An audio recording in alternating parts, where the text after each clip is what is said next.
Hello everyone, welcome back.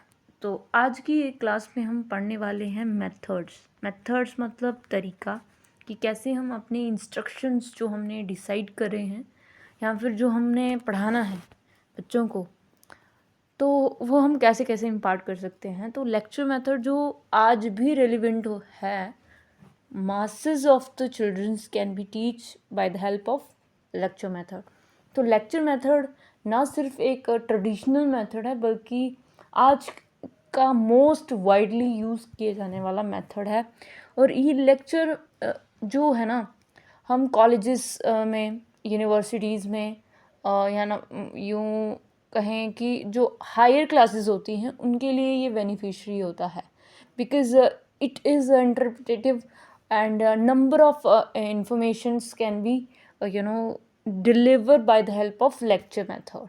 तो हम जो कंस्ट्रक्टिव मेथड इस्तेमाल करते हैं वो कहीं ना कहीं टाइम कंज्यूमिंग होता है और प्लानिंग चाहता है, और अलॉन्ग विद उसमें बहुत सारा इन्वेस्टमेंट लगती है, आपकी एनर्जी, टाइम, आपको वो सारे रिसोर्सेज कलेक्ट करने में और ये सब करने में। बट लेक्चर मेथड में क्या है, सिर्फ आपको इन्फॉर्मेशन आपने कलेक्ट की, आपने उसको ऑर्गेनाइज फॉर्म में किया और आप 1 घंटे के अंदर एक information masses of the peoples को आप पढ़ा सकते हो with the help of this method.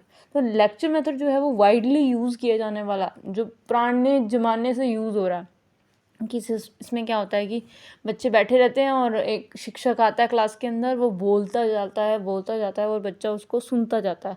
तो कहने का मतलब है ये जो मेथड है वो कॉमनली यूज्ड मेथड है, और इसमें क्या करता है, टीचर का कंट्रोल होता है, जो भी वो बोल रहा है मतलब कि उसके ऊपर निर्भर करता है कि वो किस तरह का लैंग्वेज इस्तेमाल करेगा, कौन सा टॉपिक में क्या क्या पढ़ाएगा, कौन कौन सी इन्फॉर्मेशन डालेगा। इन्फॉर्मेशन सेंटर होता है जिसमें इन्फॉर्मेशन दी जाती है। टीचर क्या करता है, अपने तरीके से रिसोर्सेज कलेक्ट करता है और अपने तरीके से क्लासरूम को इंस्ट्रक्ट करता है। इस मेथड में टीचर क्या करता है, बातचीत करता है, बच्चे पैसिवली उसको सुन रहे होते हैं, मतलब निष्क्रिय, मतलब एक्टिवली नॉलेज को इनकलकेट नहीं करते हैं, बच्चे सिर्फ सुनते हैं। ठीक है। और इसमें since the student does not actively participate, obviously इसमें एक्टिवेट नहीं होगा वो। अब टीचर ही बोला जा रहा है, उसमें बच्चा सिर्फ सुनने का काम कर रहा है, उसमें कोई भी पार्टिसिपेशन नहीं है बच्चे का। और ये जो है वो बड़ी क्लासों के लिए इस्तेमाल किया जाने वाला मेथड है, very very important. Big classes, जो हमारी जो बड़ी क्लासेस होती हैं ना, 12th 11th या फिर 9th, इनमें इस्तेमाल किया जा सकता है। जो छोटे बच्चे होते हैं उनको करके ही सीखने में जल्दी आता है, वो कभी भी लेक्चर को सुनने के लिए रिलाई नहीं करते हैं, वो उसमें इंटरेस्ट नहीं रखते हैं। तो अगर हम डेफिनेशंस देखें नीरजा की, के बी नीरजा कहते हैं आई डोंट नो। तो लेक्चर मेथड एक ऐसी एक्टिविटी होती है जिसके द्वारा हम क्या करते हैं, टीचर प्रेजेंट करता है अपना कंटेंट, ठीक है, एक कॉम्प्रिहेंसिव मैनर में, मतलब कि एक बड़े रूप में। उसमें क्या करता है, वो एक्सप्लेन करता है उन सारे फैक्ट्स एंड फिगर्स जो भी वो लाया होता है, ठीक है, जो उसने पढ़ाना होता है, उसके रिलेटेड फैक्ट्स, प्रिंसिपल्स, रिलेशनशिप बताता है कि कैसा रिलेशनशिप है इसका, है ना। Teacher is expected to elicit the students participation by employing the appropriate techniques. कहने का मतलब है कि जो टीचर है ना, वो अपने तरीके से एक्टिविटीज़ को इन्हेंस करता है, कंटेंट अपने तरीके से रखता है बच्चों के सामने, और इस तरह से जो है फैक्ट ऑफ फिगर्स को एक्सप्लेन करता चला जाता है। एक्टिवली टीचर ही पार्टिसिपेटिव होता है, स्टूडेंट पार्टिसिपेशन इतना है कि वो सिर्फ बैठ के सुन रहे हैं। जेम्स मिशेल क्या कहते हैं, लेक्चर मेथड एक ऐसा पेडागोजिकल मेथड है, मतलब कि ऐसा तरीका है या फिर कह सकते हैं कि स्किल है, ठीक है, टीचर की, जिसमें फॉर्मली कोई भी उसने जो भी प्लानिंग की होती है ना उसको एड्रेस करता है, पर्टिकुलर टॉपिक को समझाता चला जाता है। सिंपल ये बात है, ठीक है। लेक्चर मेथड जो है वो 4 बेसिक पर्पस अपने बताता है। इसमें क्या करता है कि वो मोटिवेट करता है, क्लैरिफाई कर सकता है, रिव्यू कर सकता है, एक्सपैंड कर सकता है अपने तरीके से। लेक्चर मेथड जो होता है वो एक इसमें क्या गाइडलाइंस हैं कि जिसमें हमने एक टॉपिक का इस्तेमाल करना है। मान लो कि हम पढ़ा रहे हैं, कोई भी टॉपिक पढ़ा रहे हैं, एटमॉस्फेयर के बारे में पढ़ा रहे हैं, तो उसके रिलेटेड हमारी इन्फॉर्मेशन होनी चाहिए, to the point information arrange की होती है टीचर ने, और उसी सिंगल सब्जेक्ट के ऊपर, सिंगल टॉपिक के ऊपर वो बोल रहा होता है, और इस तरह के बोल के वो बच्चों के दिमाग में जो इन्फॉर्मेशन नहीं है वो डाल रहा है। ठीक है, टीचर को चाहिए कि क्या करना चाहिए, utilize different way of presenting the same information. अब अलग अलग तरीके से वो प्रेजेंट कर सकता है अपनी इन्फॉर्मेशन। अब बहुत सारे टीचर्स हैं, वो अलग अलग तरीका अपनाते हैं, है तो वही टीचर है ज्योग्राफी का, बट वो अलग अलग तरीके से वही इन्फॉर्मेशन को बच्चों के समक्ष रखते हैं with the help of ICT, है ना। तो टीचर का क्रिएटिवनेस इसमें दिखती है। वो तो इन्फॉर्मेशन तो सबको मिल जाएगी ना, बट तरीका क्या है पढ़ाने का। Teacher should have pauses in between the lesson. ऐसा नहीं है कि वो लगातार पढ़ाता चला जा रहा है, बच्चों से भी थोड़ा क्वेश्चन कर ले बीच में, इंटरेक्शन बढ़ेगी। क्या आपको समझ में आ रहा है जो मैं बोलना चाहता हूँ? चलो आपको समझ में नहीं आ रहा, आप कुछ क्वेश्चंस कर सकते हैं जो अभी तक मैंने आपसे कहा। तो कहने का मतलब है एक तरीके का टीचर क्या कर रहा है, इसमें पॉजेस का इस्तेमाल कर सकता है अपने लेक्चर को और ब्यूटीफुल बनाने के लिए। पिक्टोरियल इलस्ट्रेशन, जैसे कि ICT का इस्तेमाल करते हैं तो उसमें इनोवेशंस होते हैं, वो रिलेटेड पिक्चर्स होते हैं। पिक्चर्स मैप का इस्तेमाल कर सकता है, चार्ट का इस्तेमाल कर सकता है। लेक्चर तो वो वहाँ पे भी दे रहा है, ICT का इस्तेमाल करते हुए लेक्चर तो वो वहाँ पे भी दे रहा है, बट उसमें हम क्या कर रहे हैं, उसमें इनोवेशन कर रहे हैं।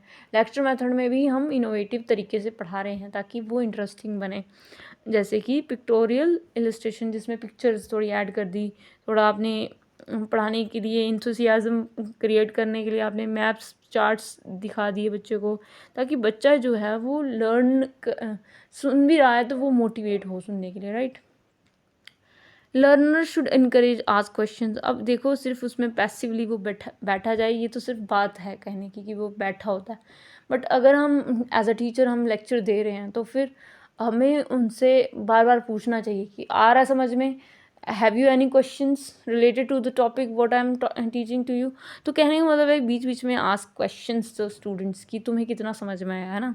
Enable them to clarify their doubts, उनको मौका दो कि तुम्हें जितना पढ़ाया उसमें से कोई डाउट है प्लीज़ टॉक टू, है ना।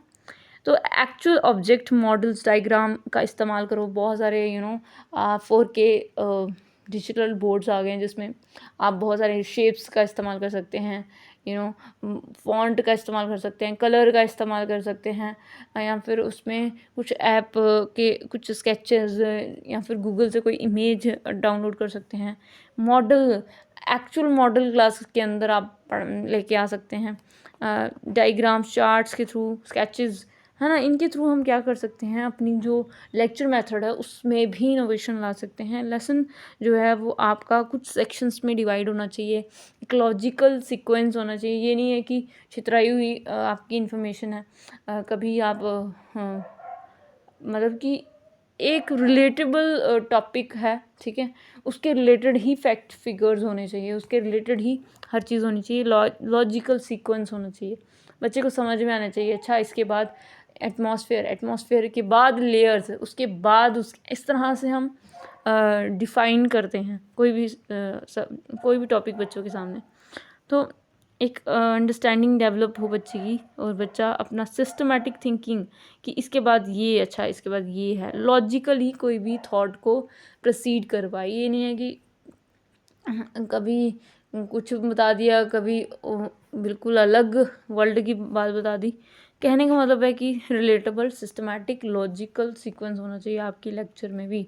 अब इसका क्या फ़ायदा होता है, क्योंकि ये बहुत ही ज़्यादा ईजी मेथड है, ईजी वे मेथड है, जिसमें हम इसका इस्तेमाल करते हुए, जैसे हम टीचर पढ़ा रहा है तो सिर्फ एक व्यक्ति तो नहीं पढ़ रहा ना, उससे कई लोगों उसको सुन सकते हैं। तो इस इकोनॉमिकल है, इसमें कोई वो नहीं लग रहा है आपका, कोई पैसा नहीं लग रहा है आपको, कोई डिजिटल टूल नहीं लग रहा, ठीक है ना। इकोनॉमिकल है और पॉसिबल है इजीली हैंडल करना लार्ज नंबर ऑफ। अब एक ऑडिटोरियम है, उसमें बहुत सारे 200-300 लोग बैठे हुए हैं। अब उनको हम किस तरह से कोई टीचिंग कर सकते हैं, कोई इन्फॉर्मेशन दे सकते हैं, तो by the lecture method it is a very impactful method, जिसमें बहुत सारे आपने देखे होंगे जो मोटिवेशनल स्पीकर्स होते हैं वो ऑडिटोरियम में अपना सेशंस करते हैं, जिसकी वजह से क्या होता है, लार्ज नंबर ऑफ स्टूडेंट्स को एट अ टाइम कोई ज़रूरत नहीं है, आपको कोई लेबॉर्ट्री कोई इक्विपमेंट की ज़रूरत नहीं है, और ना किसी एड की इस्तेमाल की ज़रूरत है, ठीक है, मटेरियल रिक्वायर नहीं है, बट आपको क्या चाहिए, सिर्फ एक ऑडिटोरियम, आपका माइक और आप खुद चाहिए बस। तो लार्ज नंबर ऑफ़ पीपल के पास हम पहुंच सकते हैं इस मेथड के थ्रू। इस मेथड का यूज़ करके हम अपने नॉलेज जो भी हमने गैदर किया होता है इम्पार्ट कर सकते हैं बच्चों को जल्दी से जल्दी, एंड प्रिस्क्राइब सिलेबस के अकॉर्डिंग। जो भी सिलेबस इनिशिएट किया जाता है ना आपके स्कूल के अंदर, बच्चों को 6th क्लास में ये इतने चैप्टर ज्योग्राफी के हैं, इतने चैप्टर हिस्ट्री के हैं, ये आपको इतने पर्टिकुलर इतने मंथ्स में कंप्लीट करना है। तो टीचर क्या करता है, लेक्चर मेथड के थ्रू बहुत इजीली कवर अप कर लेता है। हर दिन एक एक लेसन करवाएगा लेक्चर मेथड के थ्रू, ऑब्वियसली उसका कंप्लीट हो जाएगा।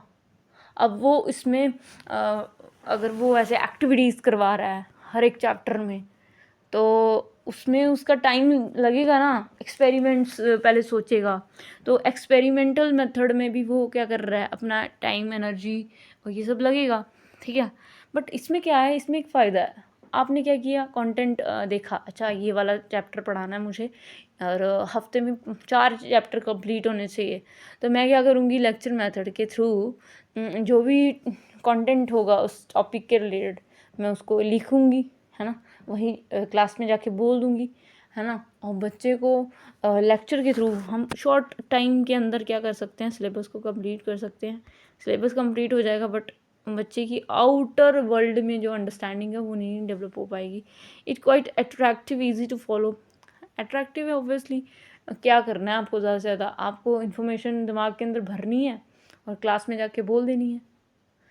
अट्रैक्टिव है, ईजी है ना। इस मेथड का इस्तेमाल करके टीचर क्या करता है, इनिशियल वे में अगर टीचिंग करनी है तो हम इसका ही सहारा लेते हैं, लेक्चर मेथड का, क्योंकि हमें इतना जानकारी नहीं होती कि हमें कैसे प्लानिंग करनी है, अपने कंस्ट्रक्टिविस्ट अप्रोच की, RCEM अप्रोच की, क्वेश्चंस कैसे पुट अप करने हैं, किस रिलेटेबल एड्स रिसोर्सेज हो सकते हैं, कैसा कंटेंट हमें ऑर्गेनाइज करना है, तो हम किसका सहारा लेते हैं, यही हर्वर्शियन अप्रोच का सहारा लेते हैं। लेक्चर मेथड ही हम इस्तेमाल करते हैं, जो हमारे दिमाग में चल रहा होता है, जो हमारे पास इंफॉर्मेशन होती है, और टेक्स्ट बुक का हम इस्तेमाल करते हैं through which initial teaching days we can improve, right. So easy follow है, और ये मेथड जो है वो डेवलप कर सकता है कोई भी टीचिंग में, ठीक है। एक सिंप्लीफाई टास्क है, टीचर को क्या करता है, dominate the lessons for 70 to 85 of the lesson time, student just listen to him. देखो कितना जो लेसन्स हैं हमारे, जो कंप्लीट ही नहीं होते हैं सेशंस के दौरान, एक ईयर होता है पूरा, आपके कंप्लीट ही नहीं होते, क्योंकि इतने सारे तो आपके फेस्टिवल्स होते हैं, इतने सारे आपको टेस्ट्स होते हैं, तो आपका ये कैसे जल्दी कंप्लीट होगा सिलेबस, और इतने सारे चैप्टर्स होते हैं। तो टीचर क्या करता है, लेक्चर मेथड का इस्तेमाल करके वो ज़्यादा से ज़्यादा जल्दी से जल्दी लेसन को कंप्लीट कर देता है। लार्ज ग्रुप ऑफ बच्चों को, 40 बच्चे होते हैं क्लास के अंदर, सबको लेक्चर मेथड से ही पढ़ा देता है, और इसकी वजह से क्या होता है कि कुछ बच्चों को समझ में आता है, कुछ बच्चों को नहीं है। इसके बहुत ड्रॉबैक्स हैं आज के टाइम में, राइट। और हर अप्रोच के ड्रॉबैक्स भी हैं, और क्या कहते हैं उसके पॉजिटिव पॉइंट्स भी हैं। हमें ज़रूरत होती है कि इसमें फ्लक्चुएशंस हम इसमें क्या कर सकते हैं, ऐड ऑन कर सकते हैं। ये लार्ज ग्रुप ऑफ लर्नर्स को एट अ टाइम हम इसका इस्तेमाल करके पढ़ा सकते हैं। लेक्चर मेथड जो है वो स्टिमुलेट करता है स्टूडेंट को, प्रमोट करता है उनकी क्रिटिकल थिंकिंग। अगर वो ध्यान से सुन रहे हैं ना कोई भी इन्फॉर्मेशन टीचर की जो भी बोल रहा है वो, तो वो अपना क्रिटिकल थिंकिंग कर सकता है, उसकी लिसनिंग में भी क्रिटिकल थिंकिंग हो सकती है कि यार टीचर ने जो बोला उसमें कितनी प्लस पॉइंट्स थे, क्या नेगेटिविटी थी, कितने बाइसेस थे, सब्जेक्टिव बोल रहे हैं या फिर ऑब्जेक्टिव बोल रहा है, कि कितनी इन्फॉर्मेशन करेक्ट थी, कितना एक तरीके का क्रिटिकली वो सोच सकता है लेक्चर मेथड के थ्रू। तो लेक्चर मेथड में जो वो बोल रहा है उसकी बात को ध्यान से सुन के गुड लेक्चरर जो है डिलीवर करते हैं टीचर, तो उससे बच्चे मोटिवेट भी हो सकते हैं। ऐसा नहीं है कि हर लेक्चर बोरिंग ही होता है, क्योंकि कुछ जो इंडिविजुअल्स बच्चों के जो मन में चल रहा होता है वही कोई लेक्चरर आके बोल जाता है तो वो कहीं ना कहीं इंटरेस्टिंग हो जाता है, मोटिवेटिंग हो जाता है। यार मैं जो सोच रहा था ये टीचर तो वही बोल के गया। Instigate and inspire the student for creative thinking. तो जब जब तक हम किसी को सुनते नहीं हैं, हमें बहुत सारी चीज़ें पता होती हैं, ठीक है, हमारी लाइफ में बहुत सारी ये करना चाहिए, ये नहीं करना चाहिए, हमें कैसे पता? क्योंकि हमने किसी ना किसी व्यक्ति की बात सुनी होगी ना, हमारे दिमाग में गई होगी, तो ही ना हम उसको फॉलो अप कर रहे हैं। तो कहने का मतलब है कि कहीं ना कहीं हमें मोटिवेट करता है कोई अच्छे काम के लिए, कोई ऐसा टीचर जो अच्छा इन्फॉर्मेशन दे रहा है, हम उसकी बात को इंथुसियाज करते हैं और मोटिवेट होते हैं टूवर्ड्स द थिंकिंग, ठीक है। अब इसके डिसएडवांटेज तो आपको पता ही है कि भाई इसमें ना बच्चा जो है, आधे बच्चे इसको नेगलेक्ट कर देते हैं, ध्यान से नहीं सुनते हैं, क्या लेक्चर दे रही है मैडम, जाओ यहाँ से, कोई ज़रूरत नहीं है। और पैसिव रिसिपेंट, मतलब कि अब बच्चे को इन्वॉल्व ही नहीं किया, बच्चा कितनी बात आपकी ध्यान से सुन लेगा। अगर आप 4th क्लास के बच्चे को कुछ लेक्चर के थ्रू समझा रहे हो, ऐसा नहीं करना चाहिए, ऐसा नहीं करना चाहिए, वो सिर्फ सुन रहा है, वो उस समय के लिए वो मोरालिटी एक्सेप्ट कर लेगा कि अच्छा नहीं करना चाहिए। वो कभी भी क्वेश्चन नहीं करेगा क्यों नहीं करना चाहिए, या फिर इस तरह की पैसिव है वो, एक्टिवली उसको इन्वॉल्व नहीं किया गया, उसको क्वेश्चंस नहीं दिए गए, उसको प्रमोट नहीं किया गया कि भाई तुम क्वेश्चन कर सकते हो। तो कहने का मतलब है कि लेक्चर मेथड कहीं ना कहीं एक पैसिव बन के रह जाता है। इस मेथड में हम कभी भी ये श्योर नहीं करते कि स्टूडेंट बहुत ध्यान से सुन रहा होगा या फिर उसको सब्जेक्ट मैटर को अच्छे से समझ में आ गया होगा। ज़रूरी नहीं है कि सब एक जैसे ही तोले जाएं। हर किसी को जहाँ तो उसकी विजुअल मेमोरी होती है, जो देखे मतलब पिक्चर्स के थ्रू कोई चीज़ को अडेप्ट करना, कुछ बच्चों को सुन के, कुछ बच्चों को इंडिविजुअल डिफरेंसेस मीट नहीं होते हैं इसमें। इस मेथड में क्या होता है कि रैपिडली जो वीक स्टूडेंट्स होते हैं, वीक स्टूडेंट को समझ में ही नहीं आता है कि क्या बोल गया टीचर, है ना। वीक स्टूडेंट के लिए एक पर्सनल मेहनत करनी पड़ती है टीचर को कि तुम्हें किस तरह से समझ आता है, तुम्हारे लिए मेथड कौन सा सही है। तो no place of learning by doing, जैसे कि हम बात कर रहे हैं कि आज के जो युग में 21वीं शताब्दी में हम बच्चों को किस तरह से शिक्षा दे रहे हैं, वो लर्निंग एक्सपीरियंस उनको प्रोवाइड करके, ताकि वो अगर सोसाइटी में जब जा रहा है तो उसको ना अलग सोसाइटी नज़र ना आए, उसको वो सारी स्किल्स आएँ जो कि ज़रूरत है आज के टाइम में। जैसे कि कुकिंग स्किल्स भी होती हैं, जैसे कि मैनेजमेंट स्किल्स होती हैं, इमोशंस को मैनेज करने की स्किल्स होती हैं, अपना बिहेवियर किस प्रकार का होना चाहिए खुद सेट करने की स्किल्स होती हैं, क्रिटिकली थिंक करना, कोई भी चीज़ को मान ना लेना, ये क्या है आज की स्किल है। तो जो लर्निंग बाय डूइंग वाला एस्पेक्ट है यहाँ पे, सिर्फ मान लो बात को, सिर्फ सुन लो और उसको पक्का कर लो, तो ये कहीं ना कहीं क्या है, एक मानने वाली बात, बिलीफ सिस्टम को इनकरेज कर रहा है। तो कहने का मतलब है कि लर्निंग बाय डूइंग यहाँ पे तो होएगी ही नहीं, ऑब्वियसली कोई बच्चा खुद से एक्सपीरियंस इसमें गैदर करेगा ही नहीं, और टीचर ने जो बोल दिया वही पत्थर की लकीर हो गई। It does not take in account of previous knowledge of the students, does not cater the individual needs, and वही बोला ना कि इंडिविजुअल डिफरेंसेस यहाँ पे देखे ही नहीं जाते। बच्चे का प्रीवियस नॉलेज क्या है, किस बैकग्राउंड से आ रहा है, कौन से कल्चर से आ रहा है, उसका क्या नॉलेज है उस टॉपिक के रिलेटेड, क्या पता टीचर बोल के चला गया और बच्चे को समझ में ही नहीं आया कि क्या बोल के कौन से प्रांत की बात कर गया टीचर, है ना। तो सबसे पहले तो टीचर को प्रीवियस नॉलेज पहले उसका कैटर करना चाहिए कि उसका प्रीवियस नॉलेज कैसा है। अगर उसे नहीं पता, सबसे पहले तो उसको बताना है, फिर हमें उससे ही पूछना है कि वो क्या सोचता है। नीड्स कैटर नहीं हो पाती हैं, अलग अलग स्टूडेंट्स की अलग अलग नीड्स होती हैं। लेक्चर मेथड जो है वो अटेंशन बच्चे अच्छे से लें, उसमें कंसंट्रेट करें, इंटरेस्ट लें। ज़रूरी तो नहीं कि हर बच्चे को इंटरेस्ट है सुनने में। अनडेमोक्रेटिक, हर किसी को मौका नहीं मिलता यहाँ पे। अब टीचर ही महारत है, मतलब टीचर को ही सब कुछ आता है, टीचर ही ज्ञान का उद्योतिक है। बच्चे तो कुछ आए ही नहीं, उनको तो कुछ आता ही नहीं है, वो बैठे हुए हैं। तो कहीं ना कहीं अनडेमोक्रेटिक है, अथॉरिटेरियन जैसा लगता है ना। और इसमें क्वेश्चन का जो है, टीचर को क्वेश्चन नहीं कर सकते तुम, टीचर ने जो पढ़ाया वही सही है। और करेक्टिव फीडबैक नहीं देता है एक तरीके का। बच्चे स्लो लर्नर जो धीरे धीरे सीखते हैं, इतनी जल्दी उनको ग्रैपिंग इन्फॉर्मेशन नहीं होता है, तो उनके लिए कोई भी फीडबैक नहीं है कि तुम क्या करोगे। वो बेचारे ऐसे ही इग्नोर्ड होते हैं और फिर अगले क्लास में वो चढ़ जाते हैं, फिर 10th में पता चलता है ये फेल हो गया। तो कैसे पता चलता है? ये लेक्चर मेथड की वजह से ही होता है, और आज तक भी वो लेक्चर मेथड ही चलता आया है। ठीक है, जब से कोरोना आया तब से हम ये फील करना शुरू कर दे रहे हैं कि 2020 में जो नेशनल एजुकेशन पॉलिसी आई, जिसमें ये सब बताया गया कि हमें कंस्ट्रक्टिव अप्रोच को इस्तेमाल करना है, हमें बच्चों को करके सिखाना है, बच्चे कैसे सीखते हैं, उनके साइंटिफिक एटीट्यूड को डेवलप करना है। बट लेक्चर मेथड में तो ऐसा कुछ भी नहीं है। साइंटिफिक एटीट्यूड कहाँ? वो टीचर की बात को सिर्फ बिलीव में ला रहे हैं। आइडिया टीचर ने दिया, इन्फॉर्मेशन दी, बच्चों ने मान लिया, अच्छा ऐसा होता है, अच्छा अच्छा ठीक है। साइंटिफिक कहाँ? साइंटिफिक एटीट्यूड होता है जिसमें हम साइंस ढूंढते हैं, क्या फैक्ट है, क्या फिगर्स है, क्वेश्चंस बैकफायर क्वेश्चंस होने चाहिए। तो इसमें तो कोई बैकफायर क्वेश्चंस तो होते ही नहीं है। एक बार लेक्चर दे दिया, तुम्हें कोई क्वेरी है तो लास्ट में पूछने लेना। तो इस तरह से क्या है कि एक इंक्वायरी तो यहाँ पे हो ही नहीं रही है। It does not facilitate problem solving. अब प्रॉब्लम बच्चा अब कैसे सॉल्व कर पाएगा? टीचर ने सोल्यूशन ही दे दिया डायरेक्ट, टीचर ने बता दिया ऐसा होता है, ऐसा होता है, ऐसा होता है, बच्चे मान लिया। मान लो कि उसके सामने कोई प्रॉब्लम आ गई रियल लाइफ में, ठीक है, तो वो उसको अगर सॉल्व ही नहीं कर पाया तो क्या फ़ायदा इस मेथड का, है ना? एक तरीके का प्रॉब्लम सॉल्विंग भी इसमें नहीं होती है। तो लेक्चर मेथड मोर और मोर कह सकते हैं कि टीचर सेंट्रिक मेथड होता है, जिसमें टीचर ही अपना कंटेंट प्रिपेयर करता है और ट्रेडिशनली इसको इस्तेमाल किया जा रहा है।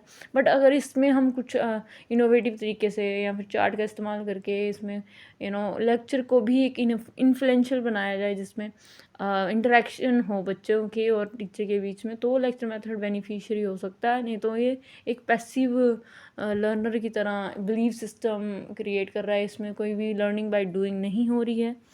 तो ये यूज़ अच्छे से हो सकता है। इसके एडवांटेज और डिसएडवांटेज हमने देखे।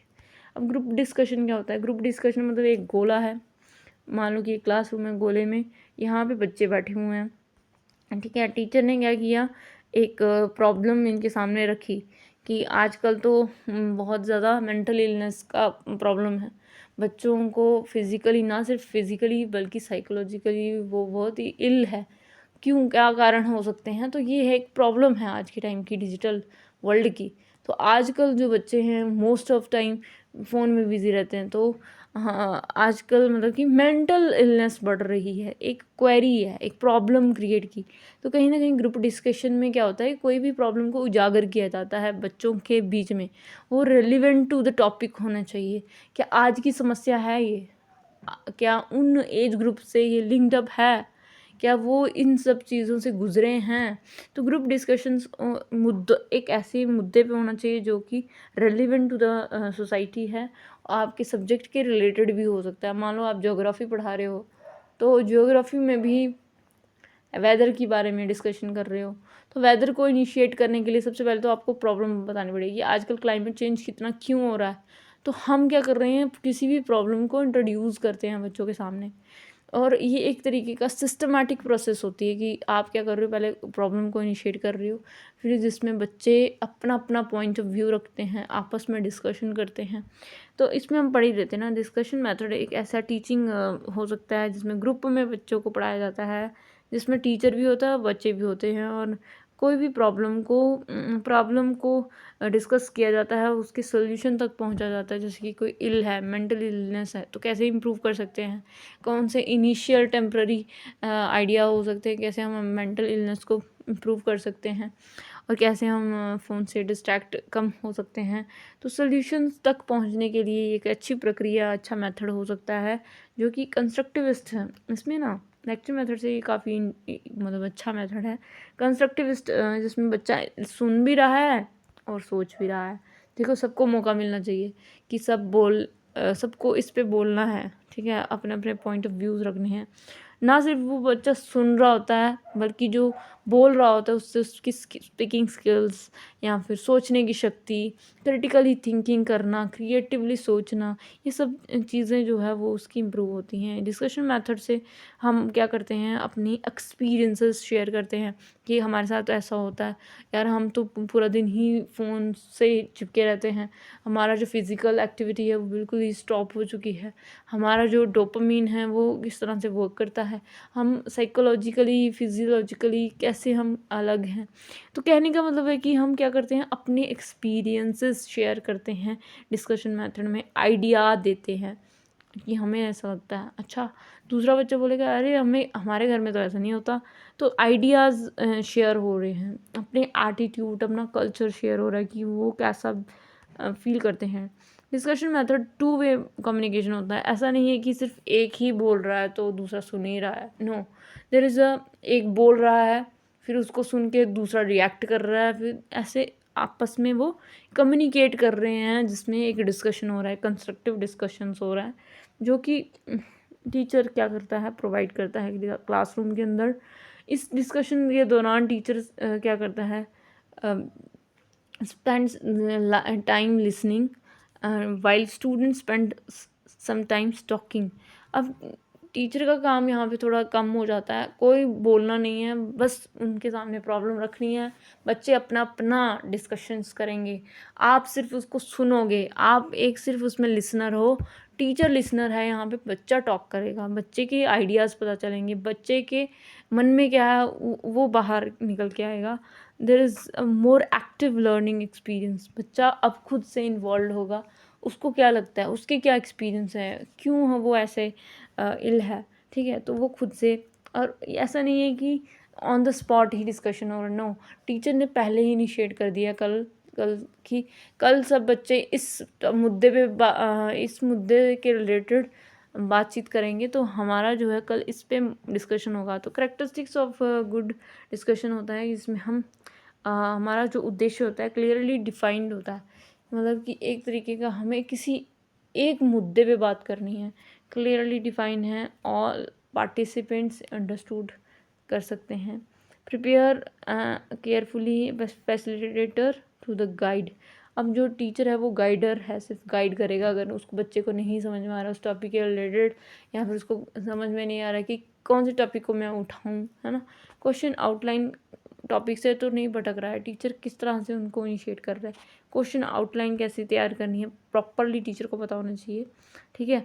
ग्रुप डिस्कशन करवाने जा रहा है ना, तो उसको प्रॉब्लम सही से पता होनी चाहिए कि प्रॉब्लम है क्या, उसको अच्छे से प्रेजेंट करना आना चाहिए, सबसे पहले इनिशिएटिव लेना है। Member of the group come prepare have basic knowledge about the, जो भी डिस्कशन हम करने जा रहे हैं उसका थोड़ा सा पता होना चाहिए कि इसके बारे में आप डिस्कशन करने जा रहे हैं। और आज के टाइम में इतने % लोग ये इससे ग्रसित है। तो कहने का मतलब है कि थोड़ी बहुत आपको इन्फॉर्मेशन हो उस टॉपिक के रिलेटेड। इसमें मैक्सिमम पार्टिसिपेशन है, टीचर को ध्यान रखना होगा कि क्लास का हर बच्चा उसमें बात करे। शाइनेस बच्चे की कंप्लीट होती है, मतलब कि जो शाय पीपल्स होते हैं वो भी इसमें पार्टिसिपेटिव होते हैं, उनका भी स्पीकिंग स्किल्स इंक्रीज़ होती है। टीचर डिवाइड करता है डिफरेंट डिफरेंट ग्रुप्स में, और फिर उनको टॉपिक देता है कि इस पे आपने डिस्कस करना है। हर ग्रुप को का एक लीडर होगा, जिसमें leader to anchor and conduct the discussion, और वो लीड करेगा कि सब कौन पहले बोलेगा, कौन बाद में बोलेगा, कौन किस लाइन पे बोलेगा। तो कहने का मतलब है कि ग्रुप के अंदर भी एक लीडर बनाया गया है, ताकि जो भी टॉपिक से रिलेटेड है वही बोला जाए, कुछ भी अनाप शनाप नहीं। रेलिवेंट होना चाहिए टॉपिक जो है, वो आपकी लाइफ से कनेक्टेड होना चाहिए, आपकी बुक से रिलेटेड, आपके सिलेबस से रिलेटेड होना चाहिए। Student have opportunity to criticise evaluate.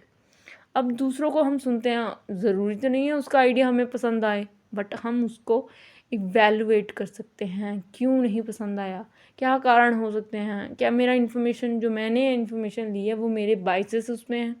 तो एक तरीके का वो क्या कर रहा है, क्रिटिसाइज़ करता है अपने ही लिसनिंग स्किल्स को। लॉजिकल एंड मीनिंगफुल क्रिटिसिज्म होना चाहिए, कोई भी अनाप शनाप लॉजिक नहीं लगाना चाहिए, ठीक है। मीनिंगफुल क्रिटिसिज्म होना चाहिए। Need to guide and coordinate the proceeding of the discussion, ठीक है। गाइड की ज़रूरत होती है, जो टीचर करता है। जो भी डिस्कशंस हुआ उसमें कुछ ऐसे मुद्दे, ऐसे पॉइंटर्स, या फिर इस तरह की बातचीत हुई होगी जो कि रिकॉर्ड की जानी चाहिए, ये लिखना चाहिए कि अच्छा ये बच्चा ना इस प्रकार से सोचता है, इसने ये बातचीत की ही, तो उसको प्रमोट करना, ठीक है। हर एक ग्रुप में मतलब कि जो ग्रुप बनाया गया, हर ग्रुप में जो जितने बच्चे होंगे, जो भी शाय पर्सन्स होंगे, उनको भी इंकरेजमेंट मिलेगी टू स्पीक अप, है ना, जो कभी ज़िंदगी में स्टेज फेयर ही नहीं फेस कर पाए। तो इन द एंड टीचर क्या करेगा, जब ये डिस्कशन हो जाएगा तो वो एक कंक्लूजन लेके आएगा कि हम इसका निष्कर्ष ये निकालते हैं कि ये ख़त्म तो नहीं होगी मेंटल इलनेस, बट हम इसको इम्प्रोवाइज़ कर सकते हैं through adapting a number of things, right. So ये इम्पॉर्टेंट था डिस्कशन मेथड। स्टेप्स क्या है इसमें, सबसे पहले तो ओरिएंटेशन, बच्चों को बताना है कि टॉपिक क्या रहेगा, क्लियरली डिफाइन करना है क्वेश्चन को, एक्सप्लेन करना है बच्चे को, ठीक है, हम डिस्कशन करने जा रहे हैं। और ये इस तरह से बच्चों को हम क्या कर रहे हैं, इनकरेज कर रहे हैं टू स्पीक अप। दूसरा इसमें पॉइंटर रहता है कि इंगेज। अब हमने ये सब प्रॉब्लम बता दी, अब इंगेज कैसे करना है उनको कि हाँ कि वो अब शुरू करें। तो हमें डिस्कशन के लिए उन्हें प्रेरित करना है। पहले क्वेश्चन से शुरू होगा, फिर फोकस यही रहना चाहिए कि उस क्वेश्चन का डिस्कशन हो कि क्यों इम्पोर्टेंट है। तो start by asking question, students define the terms. अब एक दूसरे से वो बातचीत कर रहे हैं, ठीक है, डिस्कस कर रहे हैं, तो उसमें क्वेश्चनिंग होनी चाहिए ताकि बच्चे को समझ में आए। Necessary help the student. अगर लगा कि यहाँ पे कुछ बात बन नहीं रही है, डिस्कशन बच्चे कर ही नहीं रहे हैं, बिल्कुल ही नहीं इन्फॉर्मेशन है, तो टीचर क्या कर सकता है, इसमें हेल्प कर सकता है उनकी। थोड़े पहले इन्फॉर्मेशन देगा उसके रिलेटेड, फिर उनसे ये डिस्कशन करवाएगा। Wait for the each student to answer. कभी भी जल्दबाजी नहीं करना है, दो बच्चों ने बोल दिया हो गया discussion, no, no way, you just let them speak, है ना। जो अलग से जो बच्चे हैं, शायद बच्चे होते हैं, वो नहीं कर पाते हैं, तो उनको बोलने का मौका मिलना चाहिए। Refocus discussions, progressive record, close discussions by summarising और इवैल्यूएशन। डीब्रीफ। ब्रीफ क्या होता है, थोड़ा सा संक्षिप्त में बता दो, मतलब कि इस चीज़ को आप छोटे 2 शब्दों में बता दो। डीब्रीफ मतलब कि उसको एक नोट्स बना लो कि और इसमें क्या किया जा सकता है, क्या क्या तरीका हो सकता है, एक गाइडलाइन जारी करो। Allow time the student to make their own notes. बच्चों को टाइम दो कि उस डिस्कशन से क्या निकला, नोट मेक बनाओ, मतलब कि आपको क्या लगता है ये पॉइंट लिखना है ना। तो facilitate to students to reflect on what they learn. अब इसमें ये फैसिलिटेट किया जाता है टीचर के द्वारा कि अब जो डिस्कशन हुई है वो खुद से उन्होंने गैदर की है, अब ये खुद के ऊपर रिफ्लेक्शन है कि हमें कितना पता है। अब एडवांटेज मतलब कि फ़ायदा क्या है डिस्कशन करने से, तो फ़ायदा ही फ़ायदा, वही हमारी एनालिसिस स्किल्स बढ़ती हैं। एनालिसिस मतलब कि कोई भी चीज़ हम टुकड़ों में, पार्ट्स में डिवाइड करके हम उसको सेंस से समझ सकते हैं, इंटरप्रिटेट कर सकते हैं, एनालाइज बोलते हैं। दूसरा होता है क्रिएटिव थिंकिंग। कोई भी हमें कोई क्रिएटिव काम करना है, राइट, तो हम डिस्कशन के माध्यम से बहुत सारे व्यूज़ मिलते हैं, बहुत सारे तरीके होते हैं, तो हम क्रिएटिव माइंडसेट थिंकिंग हम कर सकते हैं। और कम्युनिकेटिंग कैपेसिटी कि हम किस तरह से हम कम्युनिकेट कर रहे हैं क्लास के अंदर। Leadership quality in the student. अब बच्चे इसमें डिस्कशंस में पार्टिसिपेट कर रहे हैं तो लीडरशिप क्वालिटीज इंक्रीज हो रही है। Problem solving and expression ability. Problem solving क्या होता है कि अब कोई भी प्रॉब्लम टीचर ने उसको बताई है तो वो उसको सोल्यूशन में बहुत सारे तरीके से उसको हैम्पर कर रहा है कि भाई इसमें प्रॉब्लम जो है वो सॉल्व हो, वो एक्सप्रेशन बढ़ता है ना। इसमें आपका ना संज्ञान मतलब कि बुद्धि से आप सोच रहे होते हो, एंड अफेक्टिव डोमेन जो कि डिस्कशन को आगे तक लेके जाता है, तो वो कहीं ना कहीं दोनों ही क्या है, इम्पोर्टेंट है। Emphasis on the learning instead of teaching. अब यहाँ पे सिर्फ टीचिंग नहीं ना हो रही है, आपस में बच्चे बात कर रहे हैं, इसमें लर्न कर रहे हैं, एक दूसरे के फैक्ट एंड फिगर्स को समझ रहे हैं।